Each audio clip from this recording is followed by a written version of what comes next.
یہ روحیں اپنے پیاروں کے ساتھ ایک غیر مرئی رشتہ برقرار رکھتی ہیں اور ان کی موجودگی کو اپنے پیاروں کے دلوں میں زندہ پاتی ہیں۔ ان کے اندر ایک خاص تسکین ہوتی ہے جب وہ دیکھتی ہیں کہ ان کے جانے کے بعد بھی ان کے پیارے انہیں اپنے دل میں بسا کر رکھتے ہیں اور ان کے لیے دعا کرتے ہیں۔ ان روحوں کے لیے یہ رات ایک عجیب نوعیت کا وقت ہوتا ہے جہاں وہ اپنے پیاروں کے درمیان آ کر ان کی دعاؤں کا لطف اٹھاتی ہیں اور یہ دیکھتی ہیں کہ کس نے ان کے لیے دعاؤں کا سلسلہ جاری کر رکھا ہے۔ یہ لمحے ان روحوں کے لیے نہ صرف تسکین بخش ہوتے ہیں بلکہ ان کے لیے ایک یادگار تجربہ بن جاتے ہیں۔ کیا ہمیں معلوم ہے کہ ان مرنے والوں میں ہمارا نام بھی لکھا جا چکا ہو؟ کون جانتا ہے کہ یہ شعبان ہماری زندگی کا آخری شعبان ہو اور ہم اگلے سال ان روحوں میں شامل ہوں جو اپنے پیاروں کے درمیان واپس نہیں آ سکتی۔ ہم کتنی بار اپنے پیاروں کے ساتھ بیٹھے، ان کے ساتھ باتیں کی اور وقت گزارا، مگر آج وہ زمین کی گہرائیوں میں دفن ہیں اور ان کی جگہ صرف یادیں اور دعائیں باقی ہیں۔ یہ لمحے ہمیں یاد دلاتے ہیں کہ زندگی کتنی عارضی ہے۔ گزشتہ شعبان میں ہمارے جو عزیز ہمارے ساتھ تھے وہ اب اس دنیا سے جا چکے ہیں اور ہم انہیں آخری بار دیکھ بھی نہ سکے، لیکن کوئی نہیں جانتا کہ اگلے سال ہمیں بھی زیر زمین دفن ہونے کی باری آ جائے اور ہمارے پیارے بھی اسی طرح ہماری قبروں پر کھڑے ہوں۔ ہم میں سے کوئی یہ نہیں جانتا کہ کب ہم اس دنیا سے رخصت ہوں گے اور ہماری تقدیر کا فیصلہ کب لکھا جائے گا۔ اس بے خبری میں ہمیں ہر لمحے کی حقیقت کا ادراک ہوتا ہے کہ یہ زندگی ایک عارضی سفر ہے اور تقدیر کا فیصلہ اللہ کے ہاتھ میں ہے۔ یہ رات اللہ کی رضا اور اس کی رحمت کو حاصل کرنے کے لیے اہم موقع فراہم کرتی ہے۔ اس رات کے اعمال میں توبہ، دعا اور استغفار شامل ہیں تاکہ اللہ کے فیصلوں سے پہلے اپنے گناہوں کی معافی حاصل کی جا سکے۔ شب برات میں ایک اور اہم عمل یہ ہے کہ اللہ تعالیٰ اپنے بندوں کے اعمال کا حساب لیتے ہیں۔ انسان کے تمام اعمال چاہے وہ نیک ہوں یا بد اس رات آسمان کی طرف اٹھائے جاتے ہیں۔ نیکیاں اور گناہ دونوں اللہ کی بارگاہ میں پیش ہوتے ہیں۔ یہ رات ایسی ہوتی ہے جب انسانوں کے اعمال کا جائزہ لیا جاتا ہے اور اللہ کی رضا یا ناراضگی کا فیصلہ کیا جاتا ہے۔ شب برات اسلامی مہینے شعبان کی 15ویں رات کو منائی جاتی ہے۔ یہ رات مسلمانوں کے لیے ایک روحانی موقع ہوتی ہے جس میں اللہ کی رحمت کا دروازہ کھلتا ہے۔ اس رات کو لیلۃ البرات یعنی آزادی کی رات کہا جاتا ہے کیونکہ اللہ تعالیٰ اپنے بندوں کو گناہوں سے آزادی عطا کرتے ہیں اور ان کی تقدیر کے فیصلے کیے جاتے ہیں۔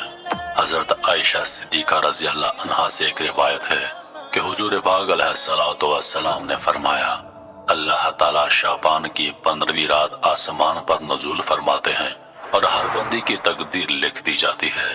اس رات میں گناہ معاف کرنے، دعا قبول کرنے اور برکت دینے کا وعدہ کیا گیا ہے۔ اس رات اللہ تعالیٰ زمینی آسمان پر نزول فرماتے ہیں اور بلند آواز سے فرماتے ہیں، کون ہے مجھ سے مغفرت طلب کرنے والا کہ میں اس کی مغفرت کروں۔ حضور پاک علیہ الصلوۃ والسلام نے شب برات کی رات عبادت میں گزارنے کی اہمیت پر زور دیا۔ حضرت عائشہ صدیقہ رضی اللہ عنہا سے روایت ہے کہ انہوں نے ایک رات حضور پاک علیہ الصلوۃ والسلام کو نماز پڑھتے ہوئے دیکھا اور اس پر حیران ہوئی کہ وہ اتنی طویل عبادت کیوں کر رہے ہیں۔ آپ علیہ الصلوۃ والسلام نے فرمایا، یہ رات جب اللہ تعالیٰ اپنی رحمت سے بندوں کی تقدیر کا فیصلہ کرتے ہیں اور ان کی دعاؤں کو قبول کرتے ہیں۔ اس رات میں ملک الموت جب انسانوں کے اعمال لکھتے ہیں تو جو انسان جس حالت میں ہو اس کے اعمال، اس کا حساب کتاب اسی حالت میں لکھا جاتا ہے۔ ایک اور مشہور واقعہ ہے کہ حضور پاک علیہ الصلوۃ والسلام نے اپنی امت کے لیے خاص طور پر شب برات کی رات کو دعا کی تھی۔ آپ علیہ السلام نے فرمایا، اللہ تعالیٰ اس رات میں اپنی رحمت کے دروازے کھول دیتے ہیں اور جو بھی اس رات میں سچے دل سے توبہ کرتا ہے اللہ تعالیٰ اس کے گناہوں کو معاف کر دیتے ہیں۔ شب برات کی رات تقدیر کا فیصلہ ہوتا ہے، یعنی اس رات میں اللہ تعالیٰ انسانوں کے رزق، عمر اور جو کچھ ان کے لیے مقرر ہوتا ہے اس کا فیصلہ فرماتے ہیں۔ اس رات میں جو لوگ اگلے سال مرنے والے ہیں ان کے نام لکھے جاتے ہیں اور ان کی تقدیر کا حساب کتاب کیا جاتا ہے۔ یہ رات ایک ایسا وقت ہے جب اللہ تعالیٰ اپنی رحمت سے انسانوں کی زندگیوں میں برکت ڈالتے ہیں اور ان کی تقدیر کو سر نو مرتب کرتے ہیں۔ شب برات کی رات کو عبادت کا خصوصی اہتمام کیا جاتا ہے۔ مسلمان اس رات نفل نماز پڑھتے ہیں، قرآن کی تلاوت کرتے ہیں اور اللہ سے دعا کرتے ہیں کہ وہ ان کے گناہوں کو معاف کرے اور ان کی زندگیوں میں برکت دے۔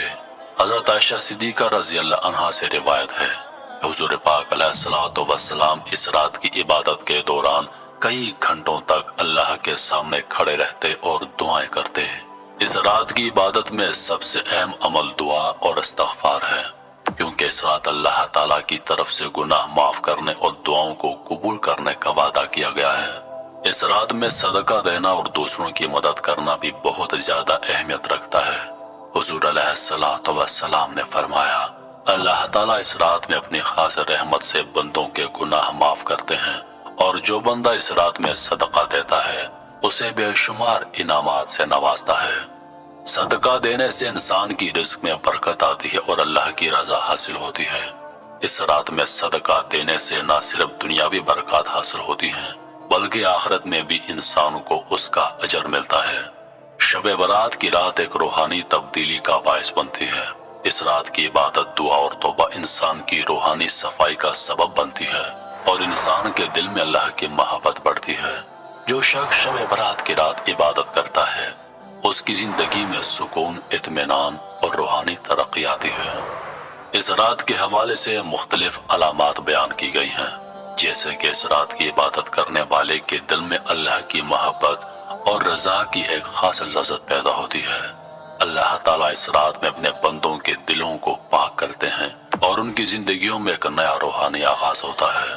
اس رات میں توبہ کرنا بہت زیادہ فائدہ مند سمجھا جاتا ہے۔